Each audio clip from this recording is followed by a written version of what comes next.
मैं deputy secretary हूँ।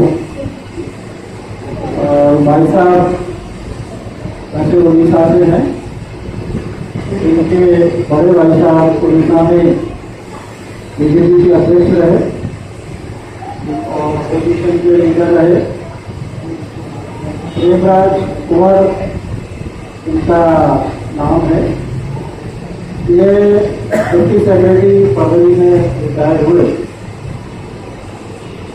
RSS का इन्होंने बहुत लंबे समय तक काम किया और आप लोगों में से पता नहीं कितना को ये पता होगा कि आरएसएस जो कैडर तैयार करता है अपने प्रचार का, तो उसमें 5-5 साल तक उनको फील्ड में रखा जाता है, ट्रेनिंग दिलाने के तौर पर, और बहुत सख्त उनकी पॉलिसी होती है। अनुशासन उनका, बोलने का तरीका, तमाम हालातों में कैसे समाधान ढूंढना है, ये सब उनको ट्रेनिंग दी जाती है। तो भाई साहब इस सब प्रोसेस से, प्रक्रिया से गुजरकर आरएसएस के कैडर बने। मैं चाहता था कि आरएसएस का उनका अनुभव आपको बदला पाऊँ, लेकिन सब्जेक्ट क्योंकि हमारा थोड़ा उस तरह का नहीं था। वो बहुत मजेदार बातें आपको बताते कि आरएसएस में कैसे होता है, कैसे नहीं होता है। इनके भाई साहब को बीजेपी वालों ने, वो उड़ीसा के अध्यक्ष होते हुए, उनको टिकट बांटने की स्वतंत्रता नहीं दी। तो उनको फिर समझ में आया कि हकीकत में ये बीजेपी है क्या, और भी बहुत कुछ उन्होंने उसको देखा। तो फिर उन्होंने बीजेपी को छोड़ा और जो अभी सरकार है वहाँ नवीन पटनायक की, तो उसकी पार्टी को उन्होंने ज्वाइन किया। तो ये पॉलिटिकल जो अनुभव है, राजनीति का अनुभव और आरएसएस का अनुभव, मतलब एक प्रचारक के तौर पर, वैचारिक प्रचारक के तौर पर अनुभव क्या होता है, वो उनको बहुत बेहतर ढंग से उसकी समझ है। आपने देखा होगा जब वो बोल रहे थे तो संगठन पर वो बहुत फोकस कर रहे थे, जोर दे रहे थे। इस संगठन का मतलब क्या होता है?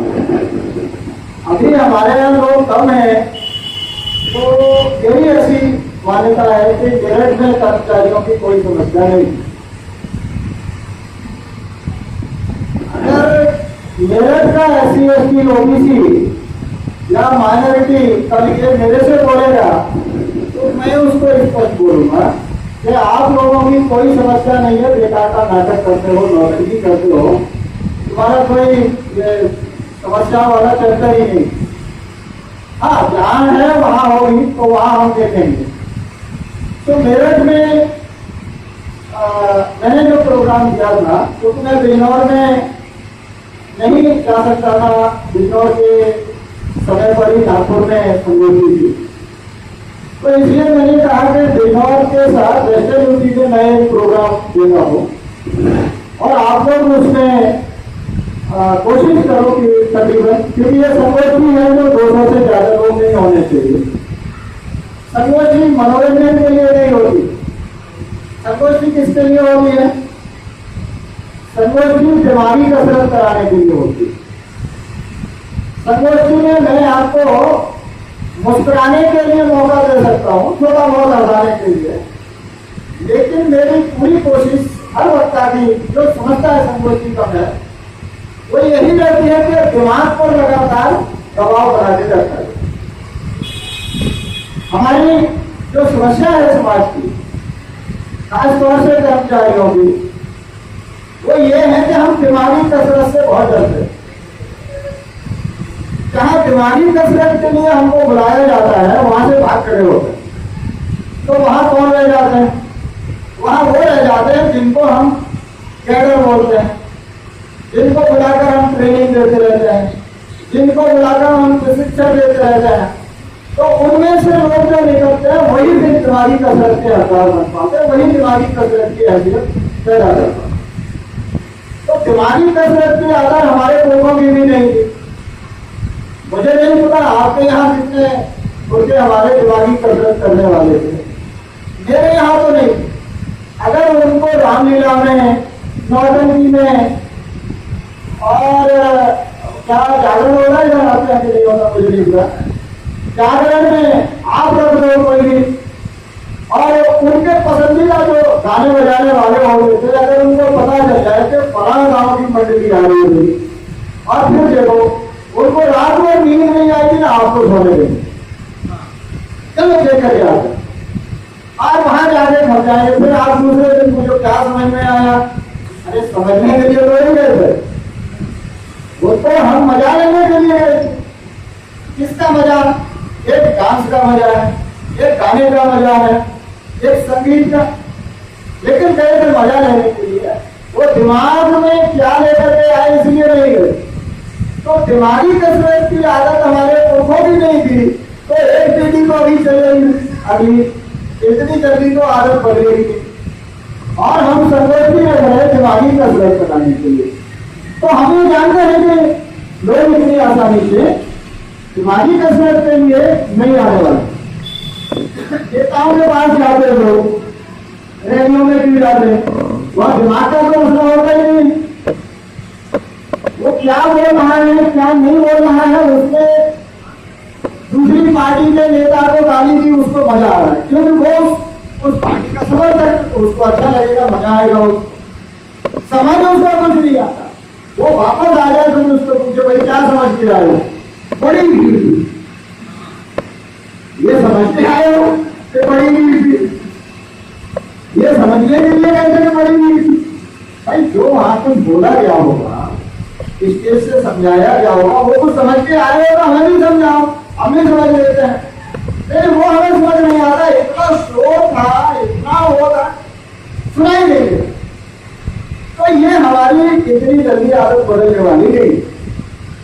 और जो हमारा एम्प्लॉई वर्ग है, मैं ग्राम स्वराज अभियान के तहत 2 जिलों में रहा हूँ अभी पीछे, पहला आजमगढ़ और दूसरा सोनभद्र।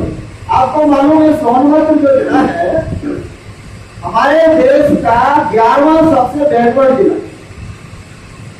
तो मैंने वो देखा गांव-गांव जाकर के क्या हालत है वहां सारी योजनाओं के क्रियान्वयन की। मैंने देखा हमारा काम था डीएम और तमाम जो अफसर होते हैं उनके साथ सीधा संपर्क करके उनको सुलझवाना, जो भी वहां दिक्कत है।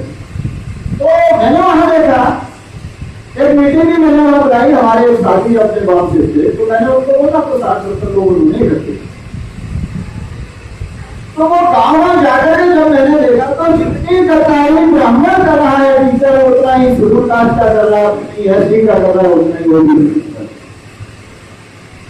अपने फर्ज के साथ गद्दारी करने में ये उतना ही कंपटीशन में आगे है जितना एक ब्राह्मण है, राजपूत है। मैंने इसमें कोई कमी नहीं की, बल्कि उससे भी घटिया। वो स्कूलों में जाता था तो वो बनाने वाली वो लकड़ी से धुएं खा रही है। मैं पूछता था वो सिलेंडर कहाँ है तुम्हारा गैस, तो प्रधान बोलता था साहब मास्टर को पता होगा। अब वो मास्टर, मैं परेशान, वो मीटिंग में था, जो हेड मास्टर है वो मेरी मीटिंग में था, जो मैंने आंदोलन की चर्चा करने के लिए बुलाई। अब मैं उसकी शक्ल देख के हैरान, अब मैं सोचूं क्या सबके सामने बोलूं इसको, तो मैं उसको कन्या पलट से चुपचाप पलट ले गया। मैंने कहा तेरे को शर्म है कि नहीं, ऐसे बोलो। मैंने कहा तेरे को शर्म है कि नहीं है, तेरे को 10 मिनट में अभी ऐसा सस्पेंड करवाऊंगा, आज इसके बाद तेरी हालत में होगी, तेरे को पता है ना। ये स्कूल में पढ़ने वाले बच्चे को तेरे को समझना चाहिए, गांव एसपी का गांव है और शुरू का तो एसपी और एसपी, और तू ही यहाँ पर इतनी गद्दारी करने में लगा, क्या दिक्कत है तेरे को? तो वो माफी मांगा, बोला साहब आइंदा से ऐसा नहीं होगा। और ये स्थिति मुझे तकरीबन 80% स्कूलों में मिली, जहां एसटी एससी के डोमिनेटेड गांव जिनकी आबादी एससी एसटी की ही है या 90% होती है। तो ये हमारा जो कर्मचारी का करेक्टर है, एम्प्लॉइज का, वो मैंने बहुत मतलब निराशाजनक मुझे नजर आया। क्योंकि ये गांव में गया था और गांव में जाकर के देख रहा था, तो मेरे सामने अब ये भी प्रश्न खड़ा हो गया, क्या वाकई ये कर्मचारी लोग समाज के काम के हैं कि ये जो कर्मचारी लोग हैं क्या वाकई ये समाज के हैं? अगर ये समाज के काम के नहीं है तो इनका होना ना होना समाज के किस काम का? किसी काम का है। तो समाज के साथ ही गद्दारी करे नौकरी में आके, तो उसको क्यों नौकरी पर रखना चाहिए? ये मेरे दिमाग में आया आजमगढ़ और सोनभद्र जिले की हालत देखते। फिर मेरे साथ मेरे जो और साथी हैं वो दूसरे जिलों में भी थे। यूपी के सैकड़े हमने अभी किए थे और तकरीबन 80 तकरीबन 40 गाँव उसमें किए थे अप्रैल में। मैंने बहुत सारे साथियों से बात की जो हमारे SC/ST लोग हैं, OBC के, तो सबका अनुभव लेते। तो इनकी जो समस्या है वो जैसे हमने बहुत सारी यहाँ समस्याएं देखी, मेरे लिए सबसे चिंता की जो बात है वो इनके करेक्टर की समस्या सबसे गंभीर थी। आरक्षण का समाज के नाम पर बेनिफिट हमने लिया, लेकिन उसी समाज के लिए कोई भी घटिया से घटिया हरकत करने में हम बाज नहीं आते। हम जो लोग यहाँ रहते हैं और जितने भी लोग हैं, तो हम इधर निकल आए, लेकिन कितनी परसेंट है? ये 100 में से 1 मुश्किल। हमारी तादाद आज की तारीख में अगर पूरे देश में हम देखें एम्प्लॉइज की कुल तादाद में से, तो 1 करोड़ 20 लाख के लगभग बनती है। स्टेट का, सेंटर का, सारा कॉर्पोरेशन मिलाओ, ये उपक्रम मिलाओ, सारे मिला करके तकरीबन हमारा 1 करोड़ 20 लाख एम्प्लॉइज की तादाद बनती है। पर जिला कितना बनता है? अगर एक जिला लगाओ तो 700 मान लो 20 जिले हैं, तो बात देते बताओ कितना होता है? 1000 से ऊपर बना, ऊपर बना कि नहीं? यानी 1000 एम्प्लॉय कम से कम एक जिले पर हमारे पास मौजूद है, कम से कम। ये 1000 एम्प्लॉय में से 500 ही अगर मान लो समाज के लिए काम करने लगे, तो क्या कोई समस्या रह सकती? जो रहेगी वो लोकल होगी या व्यक्तिगत होगी, सामाजिक समस्या तो नहीं रह सकती। आप कह सकते हैं 5 साल लग सकते हैं, आप कह सकते हैं 10 साल लग सकते हैं। समाज को तैयार करने में अगर ये 500 एम्प्लॉय लग जाए, तो समाज इतना मजबूती से तैयार होगा कि न वहाँ RSS का संगठन दिखेगा, न वहां पर वो ब्राह्मणवादी विचारधारा दिखेगी, न हमारे लोगों को मूर्ख बनाने वालों की कामयाबी दिखेगी, और न ही हमारे लोगों में आपस में ये जो लड़ते रहते हैं SC/ST OBC के लोग, ना ही ये झगड़े दिखेंगे। लेकिन ऐसा है नहीं। यानी हमारा जो करेक्टर है एम्प्लॉइज का, जो SC हो चाहे ST हो चाहे OBC, ये गंभीर समस्या है। तो अब इस गंभीर समस्या को हम दफ्तर में देखते हैं। दफ्तर में कैसा हाल है? रंगा जी भाई साहब ने थोड़ा सा मेरा उदाहरण दिया, तो मैं कहूँ कि बाबा साहब के आंदोलन में 16 साल की उम्र से हूँ, छात्र जीवन से हूँ, तो मैंने पहले बाबा साहब का साहित्य पढ़ा, आंदोलन पढ़ा, उसके बाद फिर कांग्रेस के माध्यम से फिर आया, DSO के माध्यम से आया 1981 से, तो फिर इधर ये आंदोलन पड़ा, भाई बनता कैसे, चलता कैसे, फिर संगठन कैसे बनता है, कैसे चलता हो देगा। फिर हमने इस ढंग से जो है समाज को बेवकूफ बनाया है, वो हासिल देखा। संगठनों की ताकत देखी, ऐसे लोग देखे तो जेल में 11 संगठनों का कार्ड बनवा के रूप, एक संगठन का नहीं, 11 संगठन का, किसी का प्रेसिडेंट, किसी का जनरल सेक्रेटरी, किसी का सचिव, किसी का उपाध्यक्ष। जब हमने 1981 में रजिस्टर्ड संस्थाएं SC/ST की, उनकी संख्या निकाली तो 30,000 से ऊपर थी, और आज की तारीख में 1 लाख से ऊपर। अगर हम इन सारी संस्थाओं को देखें कि 1 लाख संस्था है तो 1 लाख में अगर मान लो 10 लोग भी हुए तो 10 लाख लोग हो। हम ये मान के चलेंगे संस्था के पास 10 लाख लोग 10 लोग हैं, यानी आज की तारीख में समाज की भलाई के नाम पर 10 लाख लोग दावेदारी करके समाज में घुस रहे। मुझे समस्या तो फिर भी नहीं कोई समस्या बढ़ती ही जा रही है। एम्प्लॉइज की समस्या तकरीबन इसके जो संगठन है 10,000 से ऊपर, जैसा प्रेमपाल जी ने आपको बताया, ये 10,000 SC के, ST के, OBC के, माइनॉरिटी के सारे मिला करके हमारे पास। इसमें से सर्विस एसोसिएशन आप समझते जैसे आपका एक ऑफिस है तो आपके ऑफिस में एक संस्था बनती है, जनरल एम्प्लॉइज की जनरल संस्था बनती है, उसको सर्विस एसोसिएशन बोलते हैं। आप इंडस्ट्री में जाते हो, कारखानों में जाते हो, ट्रेड यूनियन बन जाती है। कर्मचारी वो भी होते हैं, कर्मचारी वो भी होते हैं। सरकारी होते हैं तो सर्विस एसोसिएशन और सेवा संस्था, और इंडस्ट्री में कारखाने में बनते हैं तो ट्रेड यूनियन बन जाती है। अब ये 10,000 संस्थाएं होते हुए जब हम वांसर का काम करते घूमते थे, अभी भी आप जाते होंगे तो हमारे साथ भी सवाल आता आप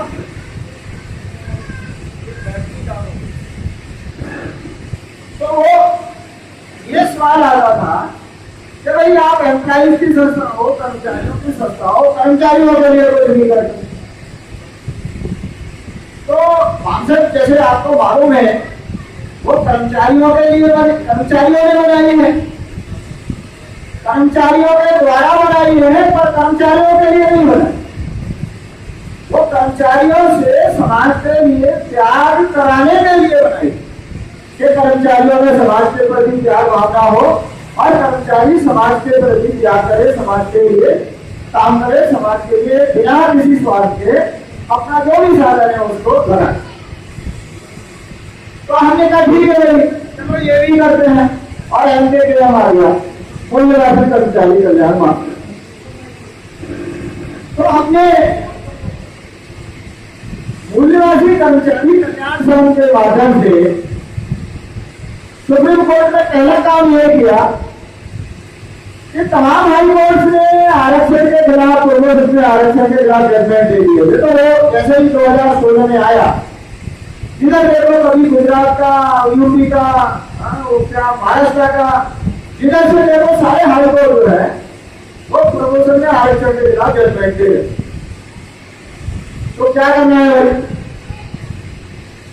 चारों तरफ से दबाव आया कि सुप्रीम कोर्ट ने SIP डालो। अभी कैसे डाले, हम तो पार्टी में है, मूल्यवासी कर्मचारी कल्याण संघ में 16 में रजिस्टर हुआ, तो जो हाईकोर्ट में केस चल रहे थे उनमें तो ये पार्टी था नहीं, तो कैसे डाले सुप्रीम कोर्ट में, चुनौती कैसे दें।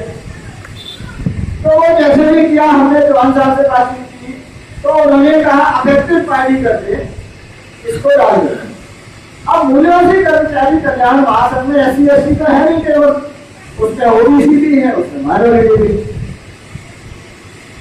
तो भी चौहान साहब ने कहा वो मैं देख लूंगा।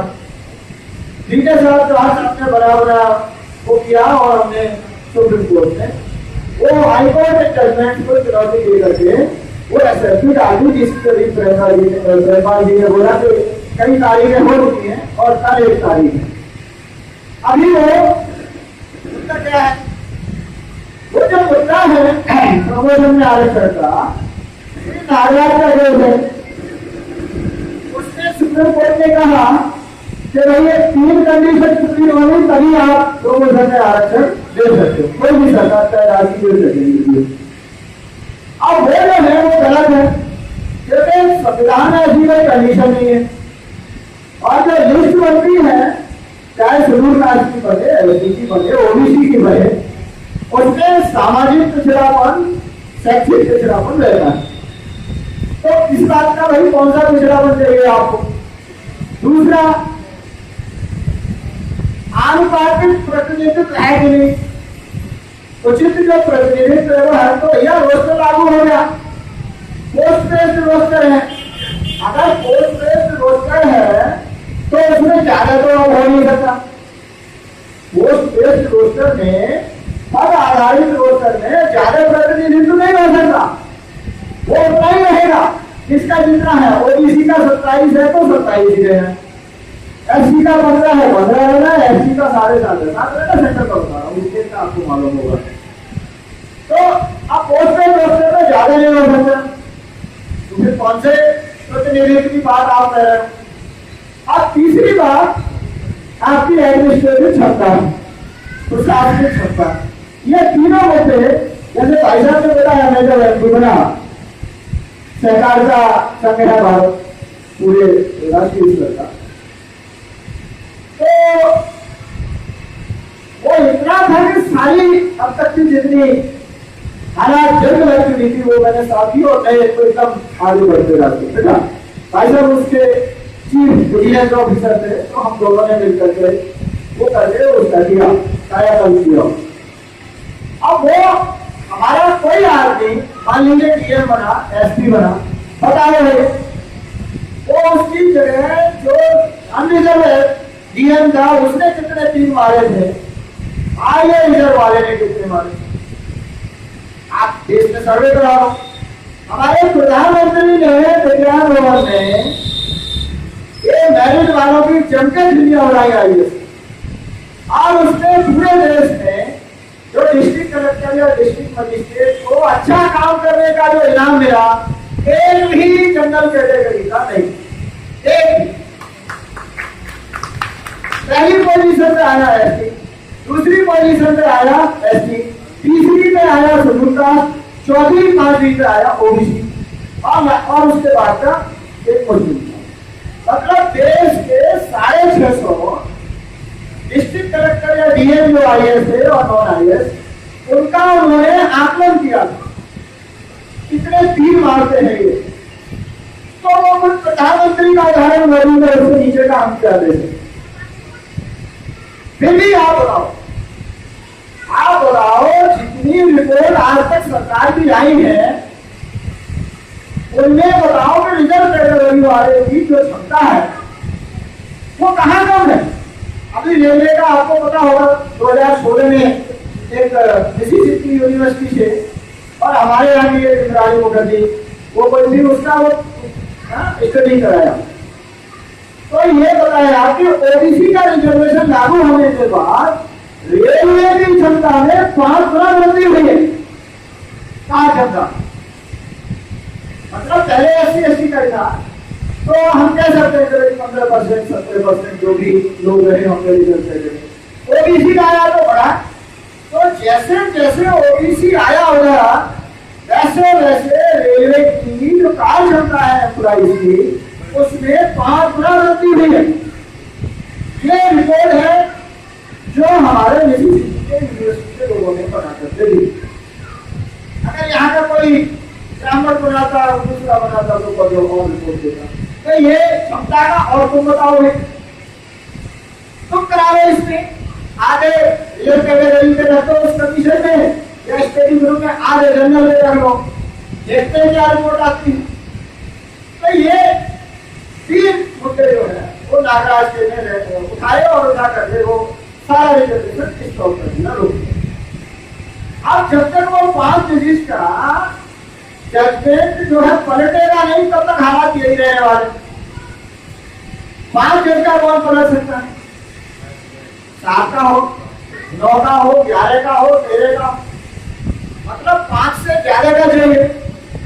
अगर 5 से ज्यादा का चाहिए तो उसको कौन बनाएगा? बड़ी बेंच चीफ जस्टिस बनाता है। तो इसलिए पहले उस जजमेंट को गलत साबित करना पड़ेगा, आप तब जाकर के चीफ जस्टिस जो है वो बड़ी बेंच बनाए। ये केस हमने फाइल किया, बहुत सारी संस्थाओं ने साहब ने बताया कि बहुत सारी संस्थाओं ने फाइल किया हुआ, तो हमारी तरफ से भी कुछ वकील हैं और उधर सरकारी तौर पर भी वकील हैं, और जो आरक्षण विरोधी एक सप्ताह आंदोलन करते जो आपको पता होगा वो भी वो वकील आते हैं। इस तरीके से ये 3 तरह से वहां केस चला। सरकार अब हमारे साथ है, हमारे एडवोकेट में से 2 से ज्यादा को मौका नहीं मिलता। तो चौहान साहब ने सुप्रीम कोर्ट में बात रखी कि माय लॉर्ड, दुनिया के सारे डेमोक्रेटिक कंट्रीज हो चाहे नॉन डेमोक्रेटिक हो, सभी जगह रिजर्वेशन का प्रावधान है। प्रावधान मतलब पॉलिसी है, संविधान में है या नहीं है वो अलग मसला। अमेरिका में संविधान में नहीं है, लेकिन वहां जब ये लागू हुआ 1968 में तो 50% निग्रोज जो है वहां के, उनको काले लोग आप बोल सकते हैं, उनको 50% प्राइवेट और सरकारी दोनों ही नौकरियों में सीटें उनकी पक्की कर दी।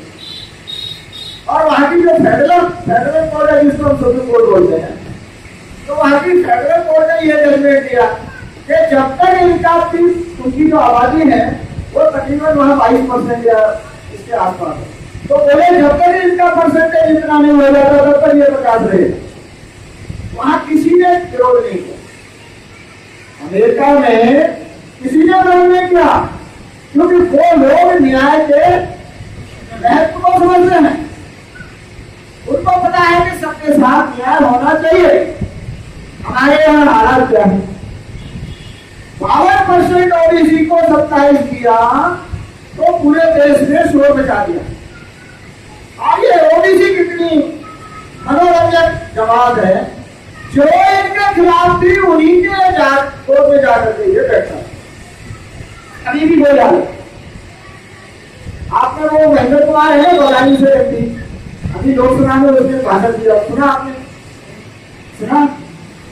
पिछड़ा वर्ग आयोग को संवैधानिक दर्जे का वो बोला, तो उसने बोला ये पिछड़े वर्ग का दावा कर रहे हैं प्रधानमंत्री, ये बताएं इनके दफ्तर में कितने ओबीसी अफसर,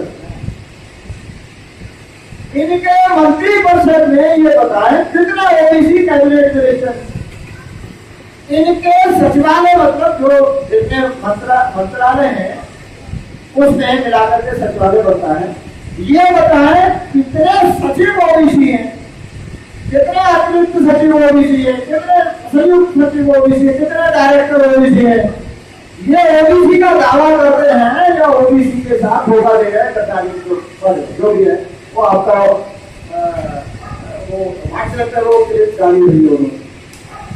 तो ये ओबीसी जो इसके अधिकारों को हनन करे लेकिन धर्म के नाम पर इसको उल्लू कराए, ये उसकी कोर्ट में जाके बैठे, किसी को इससे कोई मतलब नहीं है कि मेरा नुकसान कितना हो रहा है, फायदा कितना हो रहा है। तो ये